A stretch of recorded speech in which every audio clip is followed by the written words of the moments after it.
Pasado 1:00 ng hapon kahapon June 8, makikitang naglalakad sa kahaba ng Halsima Highway si alias Jenny. Sa kanyang likuran, nakabuntot ang isang lalaking nakatakip ang muka. Sinusundan ang bawat galaw ni Jenny hanggang sa dahan-dahan itong binuksan ang bag. Nang makatsyempo, doon na niya hinablot ang isang envelope na naglalaman ng pera. Sinubukan pa ng biktima na habulin ang sospek pero agad itong nakatakas. Hindi ko alam, sa totoo lang. Jay ka lang ay tawag dun, you're drained, ika lang. Dingi shock mo nga parang hindi mo in-expect na that time. Kasi so ako naka-apply dito eh. Hindi mo po siya makikita ng weeks mo. Months.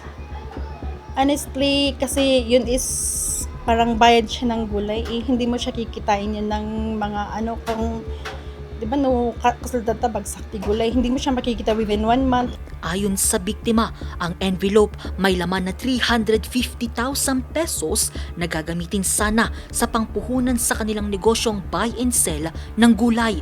Yung gusto mo lang sana is lumaban sila ng patas.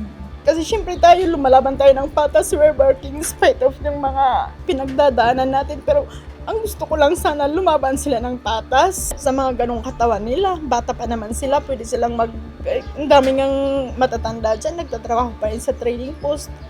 Kasi isipin mo pagka kahit yung pira na yun ang laki-laki kasi papakain mo sa pamilya mo, wala ring patutunguhan. Ayon sa La Trinidad MPS, posibleng natiktikan na si Jenny sa isang kainan sa bayan matapos na makita ang pag-abot ng pera ng biktima ng kanyang amo. Ngayon, tinitignan natin yung lahat ng mga CCTV na possible na dinaanan niya at nung saan galing yung biktima. Base sa mga CCTV natin na nakuha, tingnan natin yung mga anggulo. Mag-ingat po kung mayroon tayong mga ganyang kalaking pera na i-secure po natin ng maigi.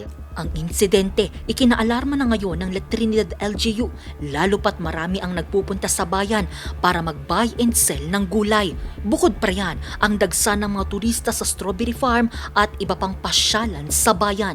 At napag-usapan po natin to with our chief of police at yun nga, pinag-usapan natin who is that person, and at the same time, ongoing po yung investigation ngayon ng ating kapulisan.